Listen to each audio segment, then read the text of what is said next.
नमस्कार दोस्तों, स्वागत है आपका हमारे YouTube चैनल पर।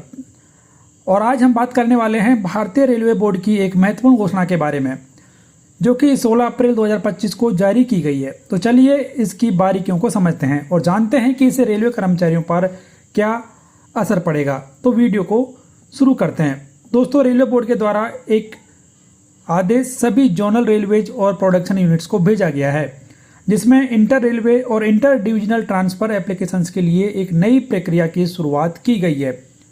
16 अप्रैल 2025 को जारी किया गया यह आदेश रेलवे कर्मचारियों के ट्रांसफर से जुड़ा हुआ है, इसलिए ये आप सभी के लिए एक महत्वपूर्ण है। आदेश में कहा गया है कि अब रेलवे कर्मचारियों के ट्रांसफर की प्रक्रिया HRMS सिस्टम के जरिए की जाएगी, यानी कि ह्यूमन रिसोर्स मैनेजमेंट सिस्टम, जो कि ट्रांसफर प्रक्रिया को आसान और पारदर्शी बनाएगा। तो अब यहाँ पर सबसे बड़ी बात कि रेलवे के सारे ट्रांसफर की प्रक्रिया, एप्लीकेशन, सब कुछ HRMS पोर्टल के जरिए ही किया जाएगा। इसके अलावा कुछ महत्वपूर्ण बातें इस आदेश में बताई गई हैं। अब ट्रांसफर के लिए कंपटेंट अथॉरिटी यह तय करेगी कि ट्रांसफर कब और कैसे होगा। अगर किसी कैटेगरी में वैकेंसी 10% से कम है तो ट्रांसफर हो सकता है। यदि वैकेंसी इससे ज़्यादा है तो उस मामलों में ट्रांसफ़र को मना किया जा सकता है, यानी कि ट्रांसफ़र पर रोक लग सकती है। इसका मतलब ये है कि अगर किसी कैटेगरी में मैन पावर काफ़ी है तो कर्मचारी का ट्रांसफ़र आसान होगा, और यदि किसी कैटेगरी में मैन पावर कम है, वैकेंसी ज़्यादा है, तो उन कर्मचारियों को ट्रांसफ़र पाने में दिक्कतें आ सकती हैं। सेफ्टी से जुड़े कर्मचारियों के लिए वैकेंसी थ्रेशोल्ड फिक्स होगा, जो ट्रेन ऑपरेशंस और सेफ्टी से जुड़ा होगा। GM जैसी कैटेगरी में यह खास ध्यान रखा जाएगा।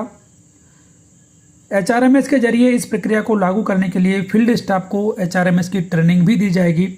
हर एप्लीकेशन को व्यक्तिगत रूप से देखा जाएगा और DRM या फिर फॉरवर्डिंग ऑफिसर की मंजूरी भी जरूरी होगी। बिना DRM की मंजूरी के किसी भी ट्रांसफ़र एप्लीकेशन को स्वीकार नहीं किया जाएगा। इसके अलावा सेफ्टी कैटेगरी के ट्रांसफ़र को प्राथमिकता दी जाएगी। नॉन सेफ्टी कैटेगरी में काम करने वाले कर्मचारियों का ट्रांसफ़र तभी होगा जब वह नियमों के अनुसार हो। दोस्तों, यह बदलाव रेलवे कर्मचारियों के लिए एक बड़ा कदम है। इससे ट्रांसफ़र प्रक्रिया में पारदर्शिता आएगी, लेकिन सेफ्टी से जुड़े कर्मचारियों को प्राथमिकता ट्रांसफ़र में दी जाएगी। अगर आप रेलवे में काम करते हैं तो HRMS सिस्टम का इस्तेमाल करना सीखना जरूरी होगा।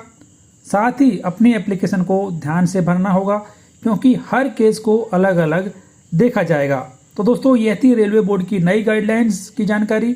अगर आपको यह वीडियो पसंद आया तो लाइक करें, सब्सक्राइब करें और बेल आइकन दबाएं, ताकि आपको ऐसी नई अपडेट्स मिलती रहे। नीचे कमेंट में बताएं कि आपको यह बदलाव कैसा लगा।